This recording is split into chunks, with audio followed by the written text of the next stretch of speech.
Hello everyone, Aimer back with another Mission Impossible episode review.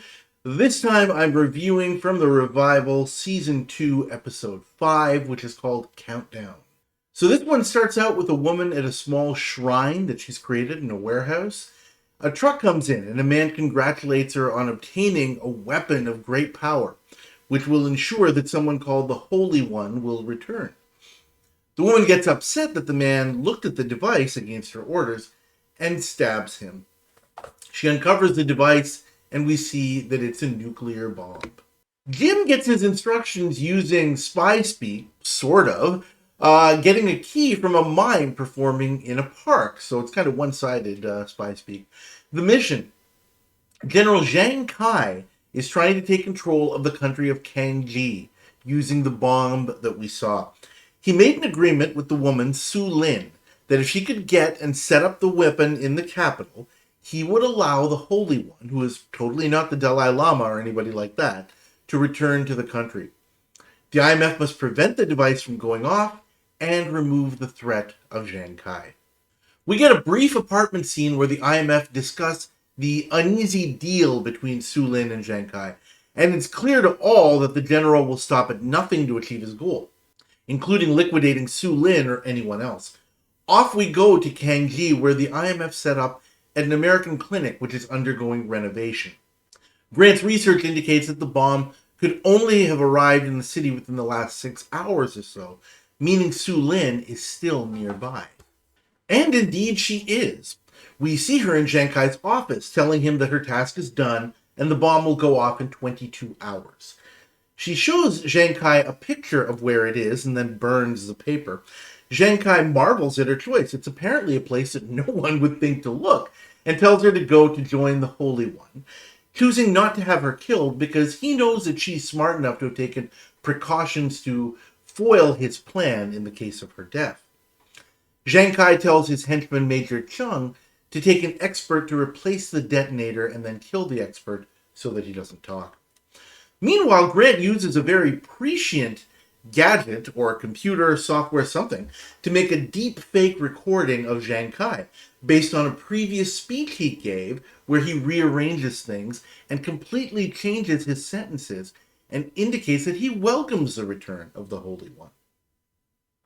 Nicholas goes to a temple and prays to the Holy One, meeting a monk who tells him that he is in a place called Mandun Tomb, which can only be reached by train, so off Max and Shannon head. Zhang Kai tells Chung to head to the train station as well to make sure Su Lin gets on the train and doesn't talk to anyone. Shannon finds Su Lin and chats her up a little bit while Max spots Chung and causes a distraction, allowing Shannon to move away without being seen, and the train takes off. Grant and Nicholas head down the railway line and set up some equipment as the train approaches, messing with the signals and allowing Shannon to use a knockout ring on Su Lin. She wakes up in the IMF clinic with Dr. Jim, who explains that there was a train wreck and Grant is in a nearby bed while the others watch from another room. Nicholas puts on a Chung mask and enters, first confronting Grant about his recent activities, saying that he's a soldier of fortune trying to sabotage a munitions plant. Su Lin interrupts and says she wants to see Zhang Kai right away. Nicholas's Chung acts very casual towards her, telling Jim to make sure she doesn't leave as she might be wanted for crimes against the state. And then we get the IMF cabbaging the doubt that Su Lin must be feeling about Zhang Kai. Meanwhile, Zhang Kai is furious with Chung when he learns that Su Lin didn't arrive at her destination, despite Chung saying he saw her get on the train himself. He yells at him to find her, but of course he can't, so Zhang Kai makes a reasonable assumption that she's coming back to mess with the bomb, so orders Chung to have it watched very carefully. Grant turns on the TV at the clinic and we see a newscast with Nicholas talking about the train wreck, including the doctored speech of Zhang Kai, welcoming the Holy One back. Su Lin is aghast at the betrayal and that the Holy One will return with the bomb set to go off, and Grant tries to comfort her, but she laments that they're all doomed and it's all her fault. But then she realizes that maybe, just maybe, Grant can help her save the Holy One. Jim returns to the room with Nicholas's Chung, who says he's taking the two of them to see Zhang Kai. A fight is staged where Grant overpowers him, and Jim allows himself to be subdued by Su Lin, so the handcuffed pair escape, and Grant takes the ambulance keys from Max, shooting him on the way out. Then the IMF follows them as the ambulance is, of course, fitted with a transmitter. Grant starts driving, with Su Lin not offering any information about where they're going, and they avoid Zhang Kai's men with some creative driving. The ambulance oil light comes on, so they're forced to ditch it, and Grant finds a pre-planted IMF van with bolt cutters to separate them and cut the handcuffs, and the chase continues to a burial shrine in the city center. Su Lin indicates that that's where she hid the bomb, lamenting how badly she was fooled by the general and begging Grant not to abandon her. The two of them head in. A guard notices them, but Max knocks him out with the new issued dart guns, and Max and Nicholas continue to follow them from a distance. Grant and Su Lin climb up a wall to the roof, barely managing to avoid Major Chung's men, and get to the burial room where the bomb is placed. Su Lin is aghast yet again when she sees Zhang Kai's detonator, which will go off if tampered with, and pulls on Grant's shirt in grief, revealing the wire Grant is using to stay in contact with the others. She accuses Grant of being another one of Zhang Kai's tricks and furiously attacks him, knocking him down and running off back to the roof, yelling out and accusing Zhang Kai of being a murderer. Chung hears her, and she dies quickly from machine gun fire. Grant tells the others the bad news and beats a hasty retreat back to the clinic, where the IMF reevaluates their meager options.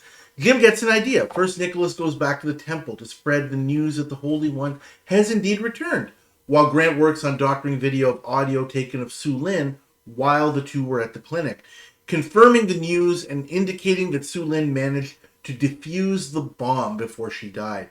Nicholas returns, and he's donned an interesting costume. Shannon, as a rep from the American clinic, delivers the tape to Zhang Kai, who worries that despite his best efforts, Su Lin could have pulled it off, while Nicholas, as the Holy One, appears in the city square, and Zhang Kai gets that news as well. He realizes he still has a way to win. He can go and reactivate his detonator and then leave the city. Nicholas spreads word that the Holy One is going to the burial shrine, where Grant has made some preparations as time ticks down. Zhang Kai and Chung get to the tomb, and Grant uses a device to lock them in. Zhang Kai realizes that the device is still armed and figures that Su Lin tricked him into staying in the city to die. So he starts working furiously to defuse it as there's 2 minutes left and time ticks down. He enters the code and the timer stops with 3 seconds left, as per every TV show ever. Unbeknownst to the two, their banter and discussion is broadcast to the throng outside, so when Grant unlocks the door, they are placed under arrest for treason. We get one of the lamest Jim wrap-up lines ever as the IMF prepare to head away. Mission accomplished. I'm going to give this episode a grade of B, maybe on the border of B-. It really reminds me a lot of the Golden Serpent that we saw a few episodes ago, although I would say that I like this one better than that one from the storyline standpoint. I think that this is a better and more cogent story. The two episodes are quite similar in terms of structure, and I'll talk about that. It does have some plot holes. There's no doubt about that. Just about every episode in the revival does. But as I said, I think this story is decent. Overall, I would say that there's a relatively high degree of difficulty involved in completing the mission. There are quality antagonists here. They're a little flawed, like just about all antagonists are, but they're above average, certainly. And this is a plot and a mission that, it makes sense that it requires an elite task force like the IMF. It's not just your ordinary run-of-the-mill, well, this is what we need to do. There's some things to be figured out along the way, and, techniques and ideas are going to have to be used that the IMF is really qualified for. Just to start out with some things that are just kind of straight up good or bad.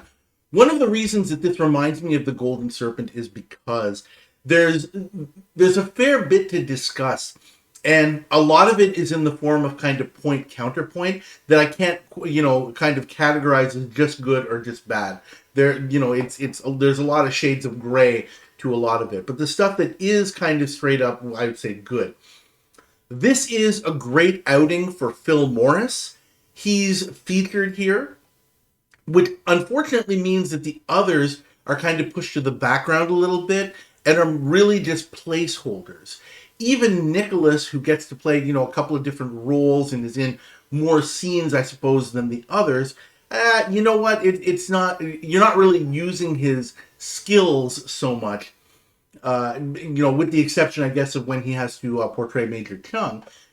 I hope you understand what I mean. The focus is really on Grant and his whole subplot with Su Lin. I like the guest stars. Julie Au is not an actor, an actress that you would see in a lot of different things. She's really great in this one, but she's maybe not as prolific as some of the other guest stars that we may have seen and will continue to see, in the revival. We have Kari Hiroyuki Tagawa, who is Shankai in this one. He's one of those guys you'd say, oh, I know that guy. I've seen him somewhere. Yeah, you probably remember him most likely as Shang Tsung from the first Mortal Kombat movie. At least that's where I remember him. He's got the more prolific, catalog of the guest stars, I would say. And we also get John O'Brien, the interestingly named John O'Brien, returning again. I might have mentioned this before when we saw him in the previous episode, The Lions, where he played Giroux. If I gave you the name John O'Brien, this is probably the last kind of face you would expect to see for somebody named John O'Brien. Just, reality being what it is. The guest stars are great. I'll talk about the characters and, what's good and what's a little bit flawed about them as we go. What's really, really bad about this episode, like horribly bad, is the horrendous, what I call cabbaging dialogue. And that's a term I learned some years ago, where when writers and producers treat their audiences like cabbages, or that they have cabbages for heads, that you really have to drill it into their heads what's going on, because otherwise they couldn't possibly understand and follow your story. And lots of shows do it. When Mission Impossible does it at a level that's done here, I have to say, despite the fact that I like this episode and I like the story, the cabbaging in this episode is really, it's just gone up to another level, in my opinion. And that is not good. Let's talk about the antagonists. Because really, I felt, and I think maybe I haven't stressed this enough, but the quality of episodes, especially in the revival series, story, of course, is important, but the quality of the antagonists is really what makes or breaks, I would say, 90% of the episodes. This one has the big problem, much like the Golden Serpent, and again, this is another reason why it reminds me of that. We have the problem, again, of multiple antagonists. I commented in the Golden Serpent that Prince Seleman, who is the main antagonist of part one of that two-parter, he ends up at certain points in the episode a little bit sympathetic. But he really shouldn't be. He's not a good person. He's a bad guy. In a very similar way, and that's why I feel like, the stories are very similar in terms of structure. This is not a two-parter, but in a similar way, Su Lin kind of, ends up dead about 2/3 or 3/4 of the way through the story, similar to the way that Seleman was in the Golden Serpent. And then the IMF are like, okay, now we have to deal with the real quote-unquote big bad. And Su Lin, of course, ends up also being kind of sympathetic, She, again, not a good person. She's obviously willing to, kill anybody or break anything or do whatever it takes to achieve her goal. And she really should not be sympathetic, but because of the nature of the plot, because of the way she kind of gets, hooked up with Grant physically and kind of metaphorically, that makes her a little bit sympathetic. And that really should not happen. The weirdest part about it is when Su Lin dies, Grant looks her over and is so kind of distraught over her death. And at first you might be able to just attribute that to as, oh my gosh, that just completely ruined the mission and I couldn't stop her or whatever. But from the way that scene plays out, I think I can't be the only one who looks at it and says, wait a minute, there's a lot more than that going on here. This isn't just about the mission. He obviously cares about her a little bit at some level, right? Is it a romantic thing or whatever, or just, I don't know quite how to describe it otherwise. But there seems to definitely be more going on there, which does also make Su Lin more sympathetic. Again, misguided, but, I don't agree with her, but I understand her sort of thing. And she was willing to die for what she believed in. That is a big problem with multiple antagonists, and we've had that, through the original series as well.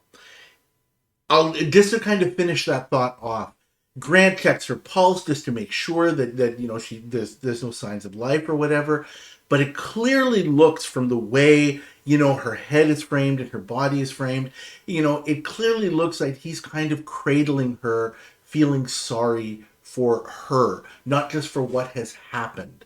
And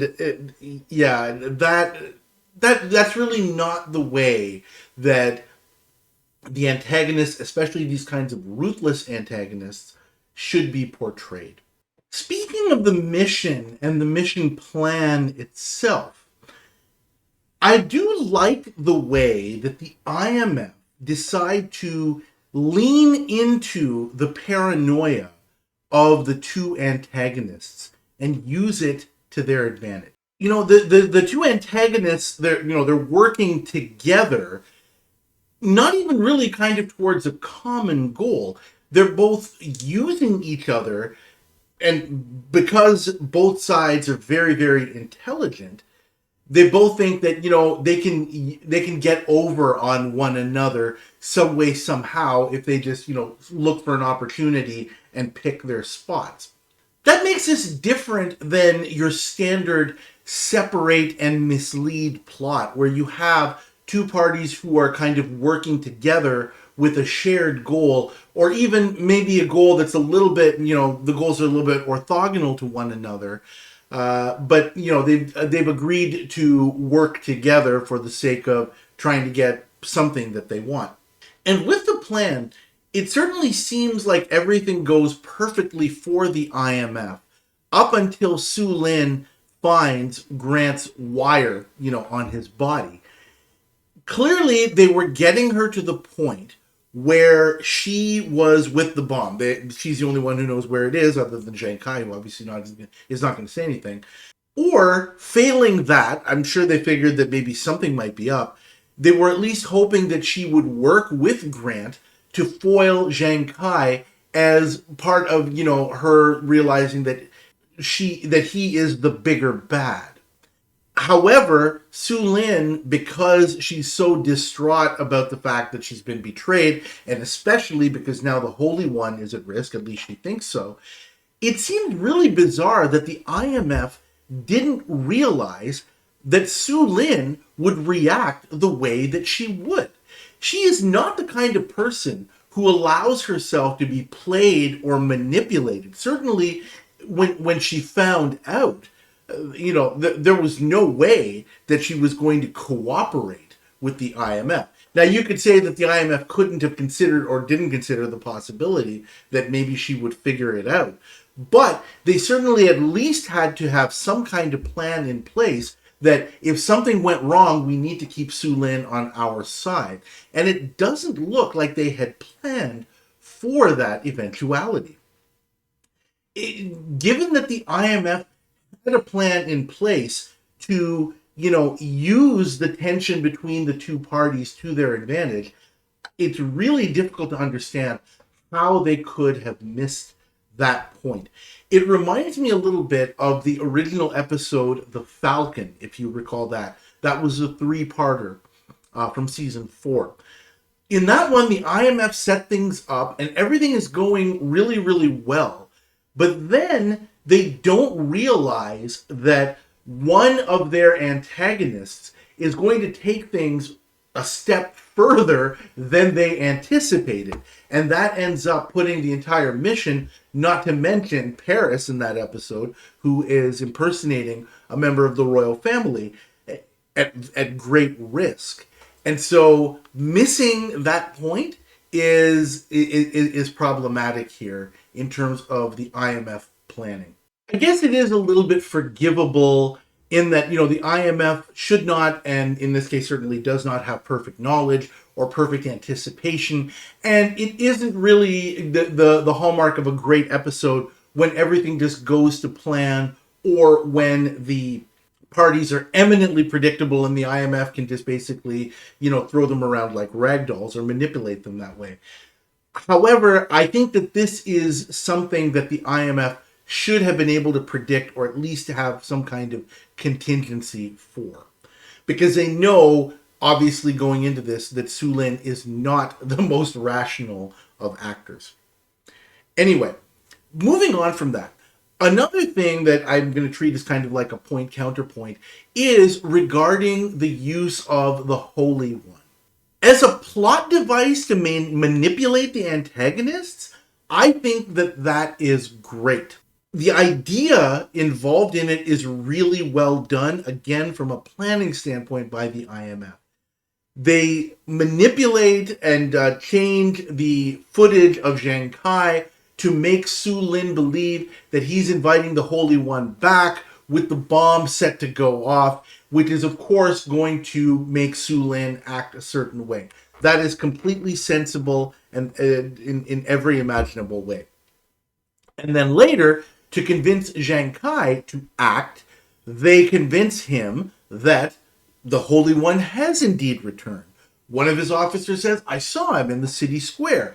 He gets the doctor tape of Su Lin, indicating that she was able to defuse his bomb, which, of course, makes sense because there's no way she would have brought the Holy One back to the city if the bomb was going to go off. That's the Zhang Kai's thinking process. So in terms of the use of the Holy One as a plot device, that part of it is really great. The methods used and the way it comes across is really ham-fisted and lame. Nicholas in the temple dealing with the Buddhists, or, I don't know if we want to call them Buddhists, but, those who are the devotees of the Holy One, I guess is probably the better way to characterize it, is way over the top. It's really, really weird, and, it doesn't smack of, racism or, religious prejudice or anything like that. That's kind of the first thing that came to my mind. But I think it's just more of a cultural ignorance sort of thing. I don't want to make too much more out of it than maybe it is. Maybe I'm reading a little bit too much into it. But it doesn't come across terribly well. It has all the subtlety of a ball-peen hammer, I guess is the way that I should say it. It's so obvious and over the top. It's also kind of weird that the IMF is so confident in their plan and that it's going to work that they decide towards the end, after the Holy One appears in the city square, Nicholas spreads the news that, he's going to the burial shrine. They actually get people to go towards the building where the bomb is. That doesn't seem like a very good idea. What if Zhang Kai was a couple of seconds too late? It's just so weird that, the IMF thinks we've got this awesome plan. It runs into, one of the most major snags you could absolutely think of. And Jim is like, oh, well, great. We'll just pick up the pieces. And now I have an even better plan. I don't know. There's some overconfidence going on there, which normally we get from the antagonists, not from the IMF, and that's a little weird here.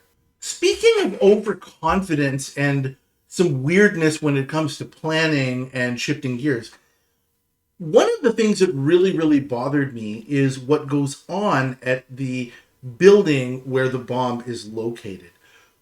There are guards. Major Chung and his guys are all stationed kind of outside the building with the idea that, well, we need to prevent Su Lin or anybody else from getting inside. Why are there no guards at the entrance to that room where the bomb is stored? That is really, really dumb.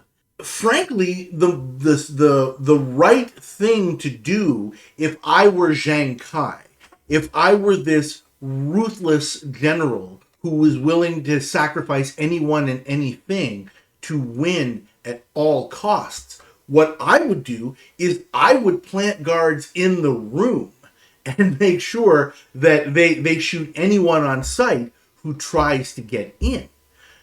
He'd be sacrificing a few of his guys, but if you're Zhang Kai, what do you care if a few soldiers die? That's the cost of doing business, right?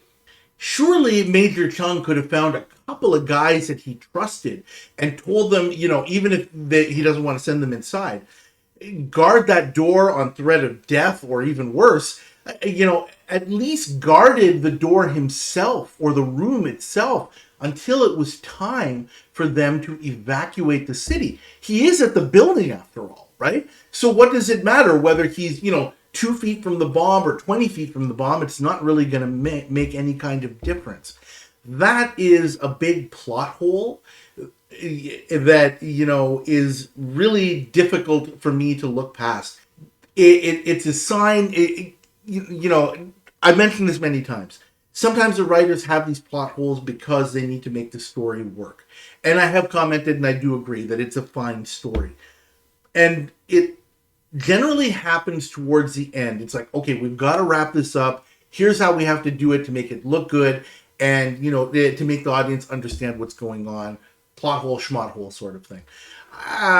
Okay, but I have to point it out that this is something that I wish the writers had paid a little bit more attention to. I think that plot hole is overcomable in some way.